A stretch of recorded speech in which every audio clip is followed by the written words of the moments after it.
Supreme court ने presidential reference पर बड़ा फैसला दिया, जिसमें हर पक्ष अपनी जीत देख रहा है। आदेश कुछ ऐसा है जिसमें सबके लिए उम्मीद है, इसलिए इसकी व्याख्या भी उसी तरह से हो रही है। राष्ट्रपति और राज्यपाल के लिए विधेयकों पर मंजूरी की समय सीमा तय करने को लेकर 5 जजों की संवैधानिक पीठ ने 111 पन्नों का जजमेंट दिया। जजों के ओपिनियन को आप इन पॉइंटर्स के जरिए समझ सकते हैं। सीजेआई के नेतृत्व वाली पीठ के मुताबिक अदालत राज्यपाल के लिए कोई समय सीमा तय नहीं कर सकती, लेकिन सर्वोच्च अदालत ने यह भी माना कि विधेयकों पर राज्यपाल अनिश्चित काल तक रोक नहीं लगा सकते, यानी एक उचित समय में निर्णय लेना होगा। फैसले में कहा गया है कि सुप्रीम कोर्ट असंवैधानिक रूप से राज्यपालों और राष्ट्रपति की शक्तियों का अधिग्रहण नहीं कर सकता। राज्य विधानमंडल द्वारा पारित विधेयकों के संबंध में राज्यपाल या राष्ट्रपति के लिए कोई समय सीमा निर्धारित नहीं है। इस आधार पर पीठ ने कहा कि तमिलनाडु मामले में 2 जजों की पीठ का दिया गया निर्देश गलत है। कोर्ट ने भले ही कोई समय सीमा तय नहीं की, लेकिन आर्टिकल 200 के तहत बिल को लेकर राज्यपालों को 3 विकल्प जरूर स्पष्ट कर दिए।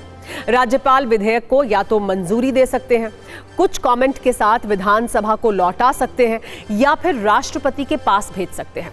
यानी अनंत काल तक उस बिल की फाइल अपने पास दबाकर बैठ नहीं सकते हैं। तो अब सवाल यह है कि अगर आगे भी राज्यपाल ने लंबे समय तक बिल लटकाने वाला काम किया तो क्या होगा?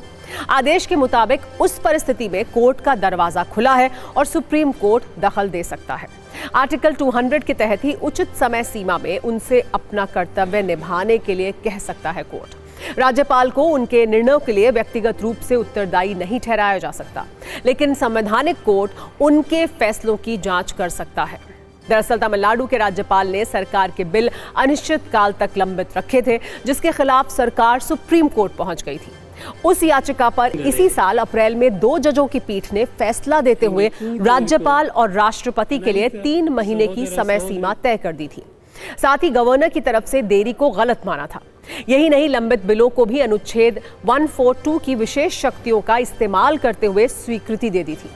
सर्वोच्च अदालत के उस फैसले को राज्यपाल और राष्ट्रपति की शक्तियों में दखल माना गया और इसी मुद्दे पर राष्ट्रपति ने संवैधानिक पीठ से राय मांगी थी, जिस पर आज ये फैसला आया है।